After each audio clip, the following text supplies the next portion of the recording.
Shalom and welcome to Jerusalem Studio. It was 51 years ago this week that Hafez Assad seized power in Damascus and launched his family's rule over Syria. Following his own 3 decades as dictator, his son Bashar has clung to power now for 21 years, half of which contained a bloody civil war mixed with foreign interventions. With Russia, Turkey, the United States, Iran, and Israel all involved in moves and operations, along with Kurdish, various opposition groups, and a beaten but not gone Islamic State, what is the state of affairs in this war-torn country? To deliberate this topic, we're joined from Central Israel by Colonel retired Dr. Eran Lerman, who is the co-host of TV7 Middle East Review, Powers in Play Panelist, and the Jerusalem Institute for Strategy and Security Vice President, as well as the Editor-in-Chief of the Jerusalem Strategic Tribune. Thank you for joining us, sir. Thank you. Also joining us from Central Israel is Colonel in Reserve Reuven Ben-Shalom, who is a TV7 Powers in Play Panelist, a cross-cultural strategist and associate at the Institute for Counterterrorism at Reichman University. Thank you for joining us as well, sir. Thank you. And with me in the studio is our TV7's editor-at-large and host of Watchmen Talk and Powers in Play, Mr. Amir Oren. Amir, give us a broader understanding with regard to the latest developments pertaining to Syria. So we have talked about Syria for several years now, and the most salient fact that one should talk about is that for Russia, Syria is all important. All the rest follows. Because the Russians, this is nothing new, ever since the mid-1950s, they have seen Syria as perhaps the most important post in the Arab world because of its relative proximity to what was then the Soviet Union, its borders with Turkey, Iran, Iraq, and so on. The Russians have decided to prop up Bashar Assad at all costs. And starting some 6 years ago, they have entered in force, and Bashar Assad is dependent on them. Now, this is the most important point because for all the other parties, it is nice to have a foothold in Syria. The Turks, for instance, the Iranians, Hezbollah at the time, and of course, when they do, other parties, such as Israel or the United States or Jordan, also see fit to intervene. But if one looks at the Russian policy vis-à-vis Syria, and one sees Israel conforming to that and reaching a de facto understanding with Russia that Israel will tolerate Assad in power, Israel will not try to topple him, and maybe even welcome his coming back to rule over the entire country. Because you surely remember that only a couple of years ago, we all talked about the cantonization of Syria, the division of the country to provinces or regions. And now it seems as if the central authority in Damascus, backed by Russia, has more of a chance to reassert its power. Indeed. Dr. Lerman, I'd like to ask you, I had the privilege several years ago to speak with a person who just passed away several months ago, or not too long ago, General Colin Powell, who happened also to be the U.S. Secretary of State. And during that brief discussion, I asked him how would he term Syria, and he called it a state which has turned into an international playground. Would you regard it that way also today, or is that something that you would see as a dominant Russian presence with some lingering other players trying to manifest their strategic hold within the boundaries of what used to be a sovereign territory?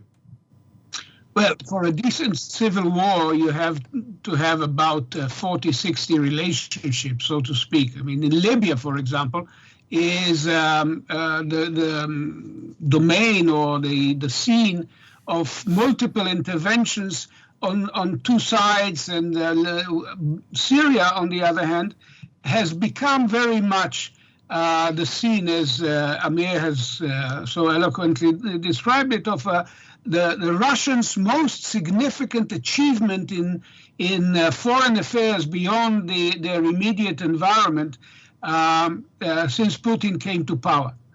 And its symbolic importance for them is as significant as its practical benefits, such as the bases in Tartus and Khmeimim. And therefore, the Russians are definitely the predominant intervening power. Having said so, there are reasons to believe that the Americans are not going to go away.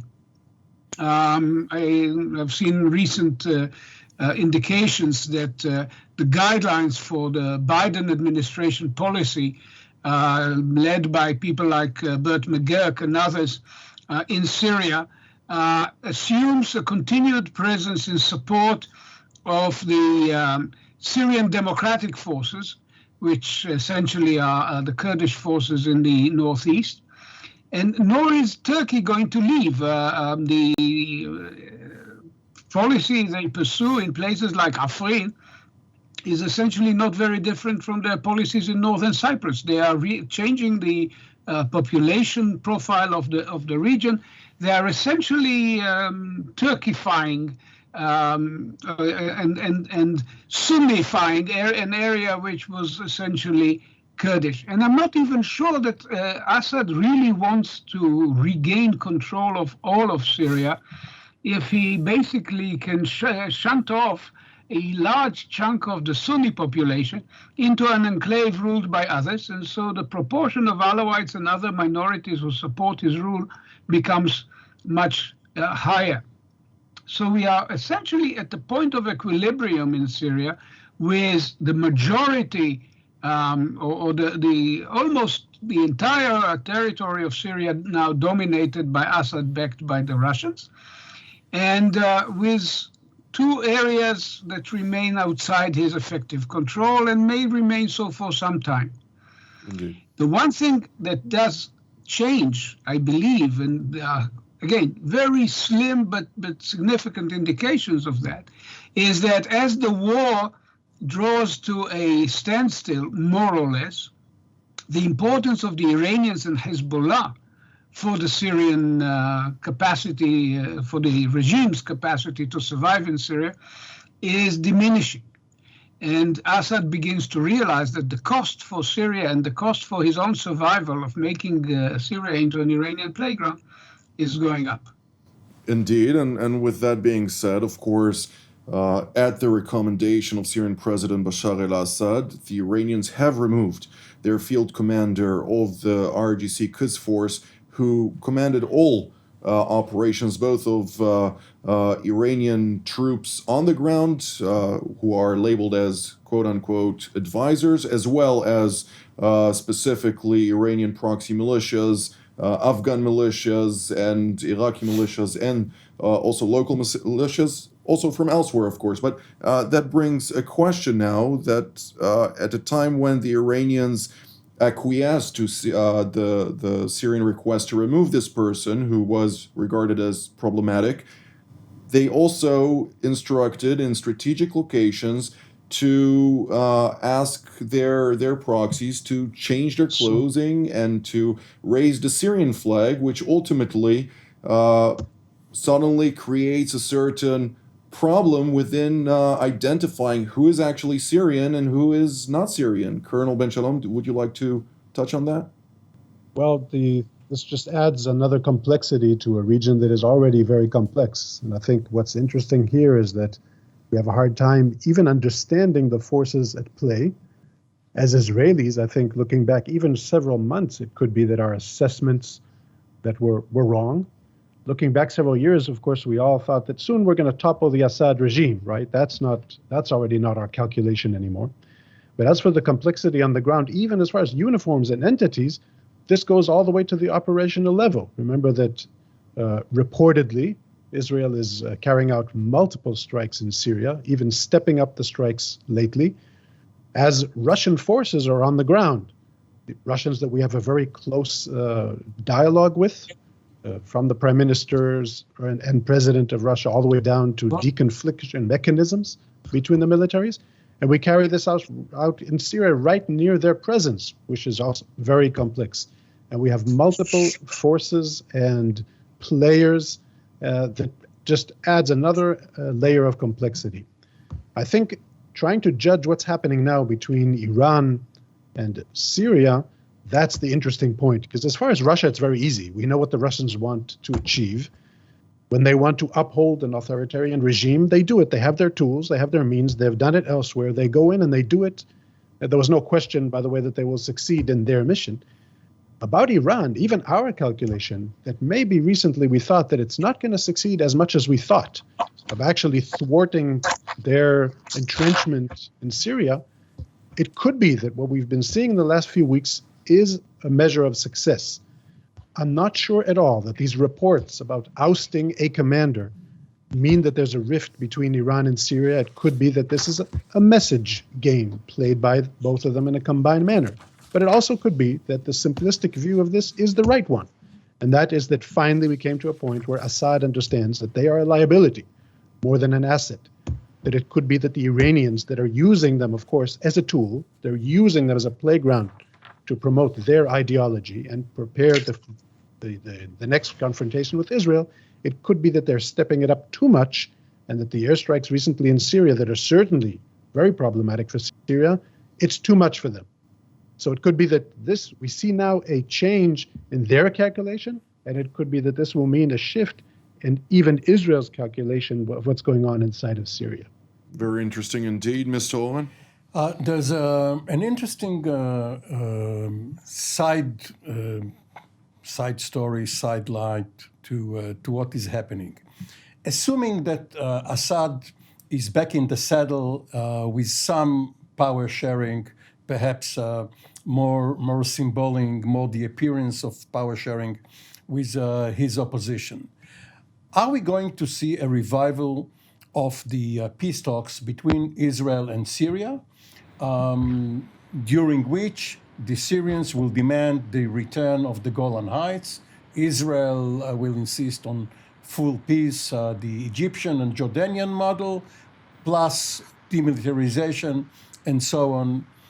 And one can go back some 5 years ago to the transition between the Obama administration and the Trump administration, and at the secret telephone conversations, which the FBI wiretapped, between retired General Michael Flynn, who was supposed to be and was for a few weeks the national security advisor in the incoming Trump administration, and the Russian ambassador to Washington, Sergei Kislyak. And the topic at the time was the UN Security Council resolution regarding the settlements in the West Bank, not the Golan Heights at all. What Trump wanted in these talks was to get Russian support for his view, which was not Obama's. The Russians couldn't care less about the settlements, about the substance of the Palestinian-Israeli track. And what they did want was American support for what was then called the Astana process. If you, Trump, support us on Syria, we don't care what you do on the so-called peace process. And one can learn from that, one can infer from that, at least, that the Russians will go through the motions, but they are not going to lean on Israel, to concede too much too soon, and they will only do what is absolutely necessary to keep the talks going. But Israel should not fear a Russian-Syrian front against it. Indeed. Dr. Lerman? Okay, it's very clear in my mind that as long as the present regime governs Syria, there's absolutely no pressure by any party in the international community for Israel to re-enter negotiations. This is a sort of benefit we draw, in a sense, from the tragedy that had befallen Syria. Not that we had an interest in that tragedy, but as it happens, given that for the foreseeable future, the Assad regime and the Assad family will remain in power, and Syria will remain powerless, the pressure, both in terms of international concern and in terms of the potential of conflict on Israel, to go back to the negotiating table for the future of the Golan is practically at zero. And the Russians are wise enough to understand this. This is clearly not in the cards. Even you don't even hear from our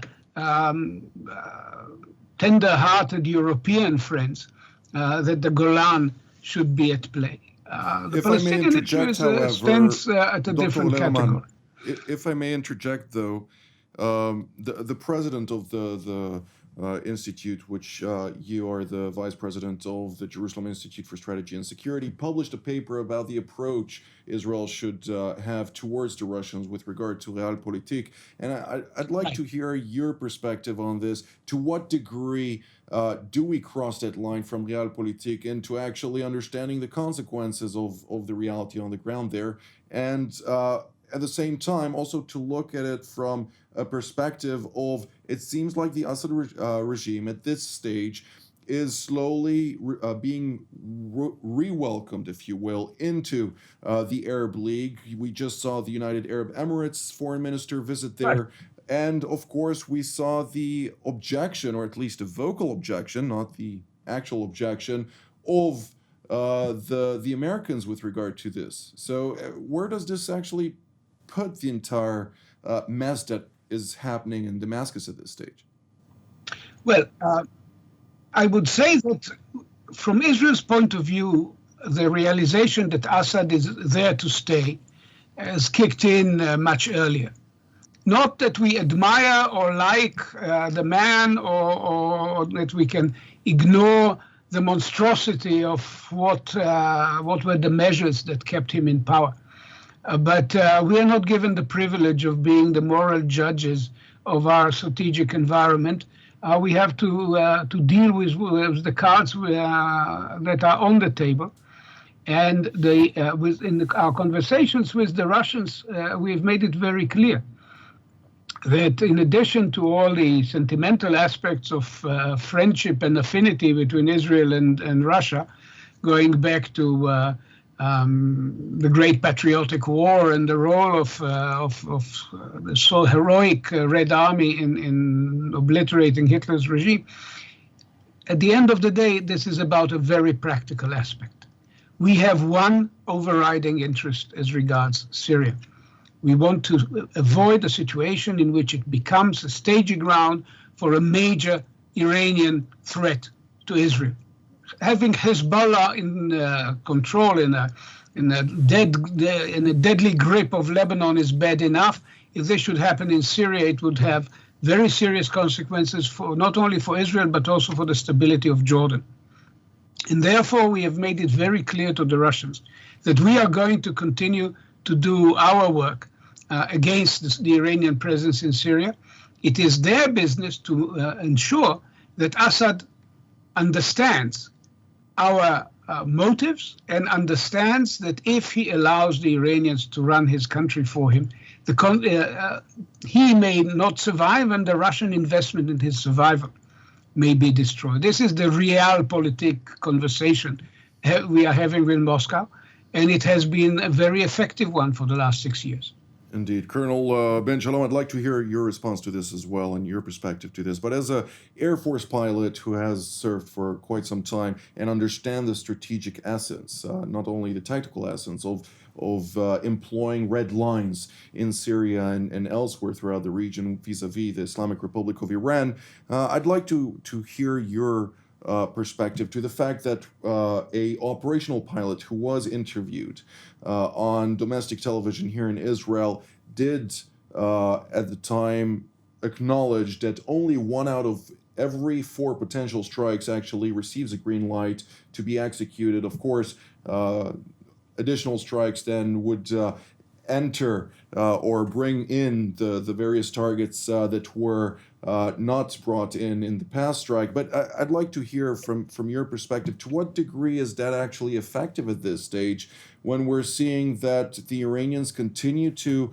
flood their precision-guided munitions clearly calculating their times during purported or reported strikes in Syria. Immediately after that, we always see 3-4 Iranian planes entering into Syria. So it seems like it's a cat and dog scenario where the Iranians are quite relentless in trying to establish still that crescent from the Iranian territory through Iraq into Syria and Lebanon into the Mediterranean Sea, something that, of course, engulfs the entire northern front of Israel and has brought about that one northern front, which was only several years ago introduced after being two fronts, the Lebanese and the Syrian front, of course. I think for several years now, this way of thinking that you just presented maybe was very popular in Israel, from columnists to strategic thinkers, including many of my commanders, some of them that now write brilliant pieces at INSS. I think maybe for some time we thought that perhaps our relentless strikes are not achieving what we wanted to achieve, because there they are. The Iranians are on the ground and they're continuing to acquire their munitions and their capabilities, and even sometime implementing them. But I think in recent weeks, and I think this is a dramatic change in recent weeks, I think we finally see that this is doing the job, and it is making a dent, at least, in the calculation of Iran. Now, the problem with this kind of discussion is that we don't know all the facts. When I was actually in position and I knew what was going on, I got to tell you, about 50% of reports I would see in the media were false. I mean, we would sit and look at it and say, what is this? Ridiculous. People are making up stuff. When you don't know all the facts, you can't have the entire calculation. And now I'm not in the system anymore. So we don't even know what the strikes are actually taking out. My assessment is that Israeli strikes are relatively successful and probably negating, taking out, eliminating strategic capabilities one by one that Iran wanted to plant in Syria and then launch them in a future war. So even if we have strikes that, some of them are not authorized, some of them are not successful, and maybe they have 100 more assets, if we take out the key assets, and remember, we're talking about Air Force, but it's much more than the Air Force. I think the main strategic asset of Israel is intelligence. It's precision intelligence that enables these strikes. And of course, much more than Air Force, because with all due respect to pilots, today you press a button, you eliminate whatever target you want, wherever you want. So that is not the problem. I think the Iranians and the Syrians understand our resolve when we say we will never enable these capabilities to materialize, and we go ahead and do it. So I think this is the way to see it. I think we are seeing a strategic shift in what's happening on the ground now. Not that the Iranians are going to leave with their tail between their legs. I don't expect that. One more point to remember is that many players have interests. Russians, for instance, are pure interests. We have interests, and it's mainly survival, right? We want stability. We talk about existential threats we want to eliminate. For Iran, it's ideology. And when you're talking about ideology, this is not an equation of, interest. Why don't they realize that all we want is peace? If only they would realize that, maybe they would just live with us in peace and harmony. That's what makes this so complicated. And even if you do the entire calculation, you not necessarily reach the results of what's going to happen on the ground. Wherever you want, whenever you want, and however deep you want. But Mr. Oren, sure. We're drawing near to the end of the program, and I'd like also to hear from you a response to this. But also in addition to that, we saw earlier this week the envoy of the State Department for Iran speaking about the efforts to coordinate with Israel, with Saudi Arabia, the UAE, Bahrain, with regard to the looming negotiations in Vienna, and immediately thereafter, of course, overlapping in the last day, which was on a Tuesday, we saw also the UN ambassador to the U.S. ambassador to the United Nations, Thomas Greenfield, coming to Israel, having those meetings. And immediately thereafter, we see the IDF chief of staff, the defense minister, and the prime minister going to the north of Israel and saying, no matter what happens in Vienna, Iran needs to know that we will continue to deal with them in Syria, Lebanon, and elsewhere in the northern front of Israel, of course, also in the southern front. But what can you tell us about that? Well, the Iranians know that Israel is not going to give up. And the Rob Malley visit here and in the Gulf was intended to reassure the allies and partners, and the need for reassurance is because, yes, the Americans and the Iranians are going to cut a deal. Now, regarding what Reuven Ben-Shalom just said, you all remember that in Vietnam, the Americans, because of the density of the foliage in the Ho Chi Minh Trail, used herbicides, Agent Orange.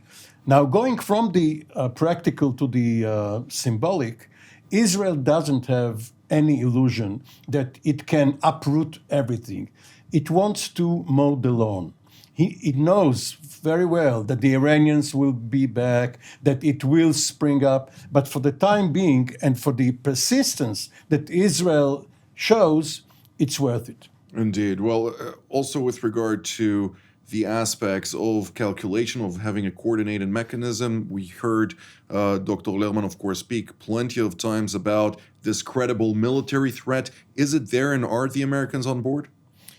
The Americans may give Israel a yellow or amber light. They will not give Israel a green light because the president will have to go to Congress and justify what he has done. And Israel, after years of not having trained in long-range flights, is going to do it again. Will it be ready in time?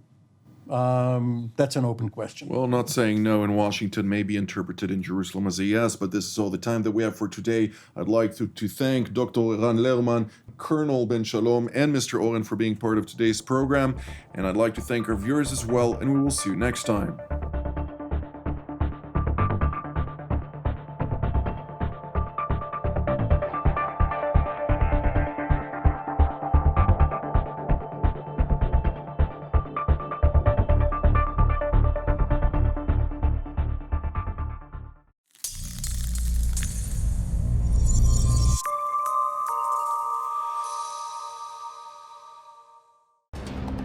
For more of TV7's productions and editorials, we invite you to visit our website at www.tv7israelnews.com.